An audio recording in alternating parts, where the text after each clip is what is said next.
নমস্কার, বিএইচ ওয়ার্ল্ডে আপনাদের সবাইকে স্বাগত।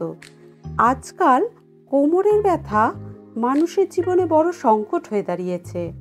শতকরা 90% মানুষ কোনো না কোনোভাবে ব্যথার শিকার হন। এই ব্যথা দীর্ঘমেয়াদী হয়ে থাকে, কখনো কখনো অল্প সময়ের মধ্যেও ভালো হয়ে যায়।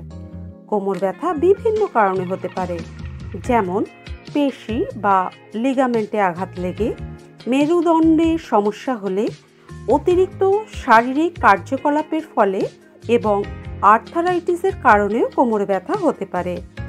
আপনি যদি কোমরের ব্যথায় কষ্ট পান, তাহলে রাস্টক্স 30 2 ফোঁটা করে দিনে 3 বার বেশ কিছুদিন নেবেন এবং কলোসিন্থ মাদার টিনচার 10 ফোঁটা করে হাফ কাপ জলে মিশিয়ে দিনে 2 বার খেলেই আপনার কোমরে ব্যথা আস্তে আস্তে কমতে শুরু করবে।